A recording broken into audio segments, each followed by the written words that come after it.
Vamos conversar com o deputado federal pelo Avante, André Janones, ele que é candidato à presidência da Câmara dos Deputados. Deputado, seja muito bem-vindo mais uma vez aqui ao Café com Política, é um prazer conversar com o senhor.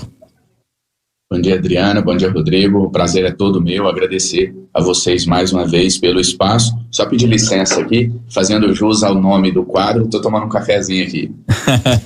Que bom, deputado. Vamos começar então falando sobre um desafio, né, que o senhor está enfrentando nesse momento, que é a eleição para a presidência da Câmara. O senhor se apresenta como deputado, já é um candidato, né, à presidência da Câmara. Qual que vai ser um dos desafios para emplacar a candidatura? Quais esforços estão sendo desempenhados nesse momento, deputado? Adriana, minha candidatura ela tem um objetivo muito claro. Ela tem um objetivo, eu disse isso ontem no evento que a gente fez na Câmara dos Deputados, que é um objetivo de medir, de servir como um termômetro que vai medir o descolamento do parlamento brasileiro com o sentimento da população. E quando eu digo isso, eu não estou aqui sendo prepotente ou ousado demais em dizer que eu sou o único candidato que representa a vontade popular. Óbvio que não, a gente sabe que todos os parlamentares têm a sua representatividade, portanto todos representam de alguma maneira os anseios populares, mas a gente vive em um regime democrático, que é um regime onde prevalece a vontade da maioria. Abraham Lincoln dizia que a democracia é um governo pelo povo, para o povo e com o povo, então é nisso que eu acredito. Então, hoje a minha candidatura não é a única, como eu disse, repito, mas é a candidatura indiscutivelmente com mais apelo popular. Se você fizer qualquer tipo de levantamento hoje, você vai perceber que a população brasileira, o sentimento do nosso país nós não queremos o sucessor do Rodrigo Maia, nós não queremos um candidato do Palácio do Planalto, nós queremos um candidato alinhado com aquilo que é de interesse da maioria do povo brasileiro, da grande parcela do povo brasileiro. Esse candidato quem representa essas bandeiras de forma prioritária sou eu, é a minha candidatura, então a gente vai medir através dessa candidatura se o parlamento continua de costas virada para a população ou se ele ouve a voz que vem das ruas. E só para não me alongar demais nessa primeira resposta, dar um exemplo claro disso que eu estou querendo dizer, quando houve discussão para pautar a MP1000, né, o mundo, não vou nem falar o Brasil, o mundo falava nisso, o Brasil todo falava nisso e a Câmara simplesmente ignorava, sequer tocava naquele assunto. Isso não é possível mais, eu acredito que a população não aceita mais isso, e uma votação pífia, não só minha, mas de alguns outros candidatos que fujam da polarização, vai ter um alto custo para a imagem da Câmara. Agora, deputado, como é que fica, né, o clima dentro do partido, já que o partido do senhor, ele faz parte do bloco de apoio do deputado Arthur Lira, que é um dos candidatos à presidência da Câmara, né? Como que fica o clima aí dentro do partido? Adriana, por mais incrível que pareça, o clima não fica ruim. Eu tenho uma posição, sempre tive, de muita independência dentro do Avante, sempre fui muito respeitado pela minha posição, nunca sofri nenhum tipo de pressão, nunca sofri nenhum tipo de retaliação dentro do partido. Então, assim, eles compreendem a minha maneira de atuar, eles compreendem a minha independência, eles compreendem a minha proximidade com o eleitorado. Eu faço política de uma forma populista, ou seja, direto com o povo, sem passar por intermediários, por líderes partidários, prefeitos, vereadores, eu faço diretamente com o povo e o meu partido compreende bem isso. Então a relação não é ruim, não. Deputado, o senhor falava aí das candidaturas que hoje polarizam esse debate, a candidatura do Arthur Lira, a candidatura do Baleia Rossi, um apoiado pelo presidente Jair Bolsonaro, o outro apoiado pelo presidente da Câmara, Rodrigo Maia. O senhor é um candidato tido como independente, assim como o seu colega mineiro também, Fábio Ramalho. São dois mineiros que estão tentando sair dessa polarização. Qual que é o desafio de vocês para romper essa polarização e esse jogo de poder que acaba existindo em torno de alguém que é apoiado pelo presidente da República e de alguém que é apoiado pelo atual presidente da Câmara, que são dois homens muito poderosos, obviamente? Olha, no caso do deputado Fábio Ramalho, que é alguém que eu respeito muito, a gente tem uma maneira diferente de atuação e eu acredito que o Fábio vá buscar aproximação direta com os colegas. No meu caso, a maneira de tentar quebrar isso é simples e eu resumo para você em uma frase. É convencer os deputados a ouvirem as suas bases eleitorais, a ouvirem os seus eleitores. Só isso. Se os deputados ouvirem os seus eleitores, eu não tenho dúvida alguma que a gente passa a ter uma relevância nesse cenário. Quando eu digo ouvir, Rodrigo, eu não estou pregando aqui, e é bom a gente esclarecer isso, porque pode parecer um discurso vazio, né? Eu tenho total consciência que o parlamento, que é a Câmara dos Deputados, ela tem uma eleição interna, que são os nossos pares que vão decidir o presidente da Câmara, e o que eu estou defendendo não é que isso vire uma eleição direta, Não estou defendendo que se faça um levantamento com a população e o que for mais votado entre as pessoas seja eleito. Não é isso. Mas eu acho que você fazendo você atribuindo algum peso para a opinião da população, para a vontade popular, eu acho que o cenário já muda. Eu tenho dito o seguinte, que um país onde a opinião popular não é levada em conta, e aí repito, não estou dizendo que as pessoas querem que o André Janones seja presidente da Câmara, vamos votar no André Janones, não é isso. Mas em um país sério, a opinião das pessoas, a opinião da população, ela tem que, no mínimo, ser levada em conta, ser considerada, ser levada para discussão. Eu dizia ontem, o seguinte, se a gente fosse um país sério de verdade, se a gente tivesse uma democracia consolidada, como a gente diz ter, a minha candidatura ela estaria hoje sendo considerada uma candidatura com a relevância de Arthur Lira e Baleia Rossi. Um vem avalizado pelo Palácio do Planalto, o outro vem avalizado pelo Rodrigo Maia e o outro vem avalizado pela vontade popular. Deputado, eu queria trazer agora a discussão dos impactos da Covid-19, né? E o senhor foi um defensor do auxílio emergencial de R$600, na época em que o presidente Jair Bolsonaro, o governo federal, acabou prolongando o auxílio e o valor passou a ser de R$300.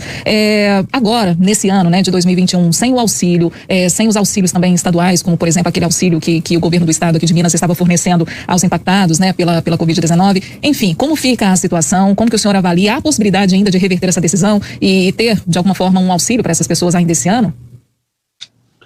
Respondendo sua pergunta, eu quero fazer um gancho rápido aqui com o que eu acabei de dizer relacionado à candidatura à presidência da Câmara e na importância de você ter um presidente alinhado com os anseios da população brasileira. Um exemplo claro, né? O auxílio emergencial, ele foi instituído com os seguintes dizeres: era um auxílio para que a população brasileira, para que o povo brasileiro conseguisse sobreviver à pandemia, né? Conseguisse passar por esse período. É muito simples, às vezes pode parecer que eu estou minimizando, simplificando demais, mas não é, muito simples. Isso aqui, a nossa lógica responde. Se você institui um auxílio para que a população possa enfrentar a pandemia, o auxílio acaba quando a pandemia acaba. Se tem pandemia, tem auxílio. Se as pessoas não podem trabalhar, você dá um auxílio para elas. Se a economia não se recuperou e o brasileiro está sem renda, não existe nada que justifique o fim do auxílio. Me disseram N vezes que o Brasil está quebrado, essa é a fala mais fácil. Você pega alguém que defende o auxílio, dizer que ele é um populista, um demagogo, que ele está atrás de voto, que o Brasil está quebrado e ponto final, sem entrar na discussão. Entreguei ao presidente Jair Bolsonaro e ao ministro Paulo Guedes, não uma, mas 7 fontes de financiamentos para o auxílio emergencial. Tudo feito por uma equipe de economistas, bem construído, nunca se observou o trabalho que eu entreguei a eles. Participei de debates com os maiores economistas do país, provei que é possível prorrogar o auxílio. Até agora ninguém me provou esse país está quebrado. Na verdade, o populista, o demagogo estava do outro lado. São esses que dizem que o Brasil está quebrado, que não é possível pagar um auxílio emergencial no ano de 2021. É necessário, as pessoas começam em uma situação de miserabilidade em algumas regiões do país. Eu recebo relato dessas pessoas, inclusive estou indo agora para, assim que passar as eleições da Câmara dos Deputados, muito provavelmente eu devo viajar a algumas regiões do país para mostrar isso e a possibilidade de continuar o auxílio, de ser prorrogado, felizmente começa a existir. Era algo que, se você me perguntasse até 15 dias atrás, eu te responderia que praticamente não teria qualquer chance, mas o assunto volta a ganhar alguma relevância entre nós deputados, os corredores aqui do Congresso Nacional, e parece ter alguma possibilidade sim de que retome. Eu acho que, infelizmente, né, para retomar o auxílio emergencial, a gente vai ter que estar numa situação muito crítica. Então, episódios como o que a gente viu ontem em Manaus, que mostram, jogam luz no que está acontecendo, é uma maneira de você dar visibilidade, mostrar para o Brasil todo que a pandemia não acabou, que as pessoas ainda estão morrendo, que não se pode ainda tocar a vida normalmente. Isso facilita que o auxílio seja prorrogado. O episódio de Manaus ontem deu muita força para a discussão em grupos de parlamentares, muito se discutiu sobre isso e hoje eu vejo um caminho aí para que o auxílio possa sim voltar. Até quando? Prorrogado até quando? Por exemplo, a ideia do senhor no início era até março, mas a gente está em janeiro, né? Tem uma noção ainda, deputado, de até quando deveria ser? Para mim é muito óbvio. Se prorroga até você ter condições de falar para as pessoas. Podem ir para a rua, podem trabalhar, podem aglomerar. Eu não posso falar eu posso falar para o vendedor lá de cachorro-quente que ele não pode ir para a rua vender. Eu não posso falar isso, é quando eu tiro o auxílio dele. Aí eu perco a legitimidade do meu discurso. Aí eu me torno incoerente, eu me torno hipócrita, né? Ressaltando sempre que nós, deputados, não tivemos um centavo sequer de redução do nosso salário e nunca se atrasou um dia sequer. Na verdade, sempre se paga antecipado. E durante a pandemia não foi diferente. Nós recebemos a primeira parcela do nosso 13º em junho, a segunda em dezembro. Então a gente não pode deixar isso nos tirar o pé da realidade, porque essa não é a realidade da maioria da população brasileira. Deputado, eu queria voltar numa questão que o senhor falou agora há pouco, respondendo um outro questionamento que nós fizemos, quando o senhor comentava sobre a sua relação com o povo e com o eleitorado. E aí o senhor usou uma expressão que eu queria até saber o que o senhor realmente queria dizer. O senhor falou que faz política de forma populista. Eu perguntaria, não seria de forma popular que o senhor quis dizer, até para que fique claro, para que fique evidente para o nosso ouvinte? Esse foi um levantamento aqui, inclusive, que foi apontado pelo nosso ouvinte João Marcos do bairro União. O deputado quis dizer populista ou popular, Rodrigo? Fiquei com essa dúvida. Então acho que outros ouvintes podem ter essa mesma dúvida levantada aqui pelo nosso ouvinte. Rodrigo, o termo populista, quando ele foi cunhado, ele trazia justamente essa ideia. O populista, infelizmente, ele passou para a sociedade, ele passou para o nosso linguajar como algo pejorativo, mas não é.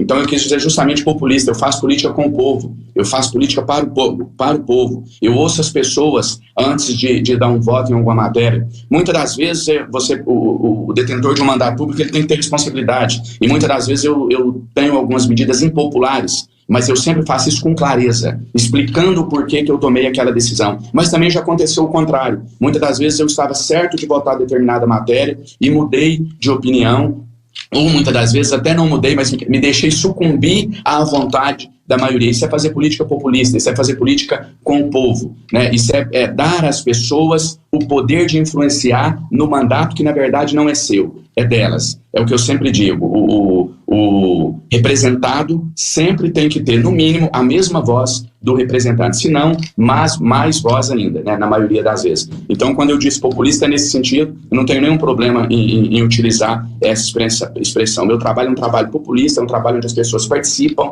é um trabalho onde elas opinam, é um trabalho onde a vontade delas sempre é levada em consideração. Ping-pong com a gente aqui, tá combinado, deputado? A parte é a mais difícil, mas vamos lá. Vamos começar então, deputado. Maior desafio para chegar à presidência da Câmara? Convencimento. Perfil combativo do senhor, ajuda ou atrapalha na Câmara? Ajuda. Prioridade, se vencer nas eleições ou se vencer as eleições na Câmara? Auxílio permanente. Prefeito de Belo Horizonte, Alexandre Calil. Bom. Governador Romeu Zema. Regular. Presidente Jair Bolsonaro. Incoerente. Você acompanhou então a entrevista com o deputado federal pelo Avante, André Janones, ele que é candidato à presidência da Câmara dos Deputados. Deputado, mais uma vez agradecemos, viu, a participação do senhor aqui no Café com Política, estamos sempre à disposição. Eu quem agradeço a vocês, agradeço pelo espaço e espero muito em breve poder repetir de forma presencial, se Deus quiser. Muito obrigado a vocês e até a próxima.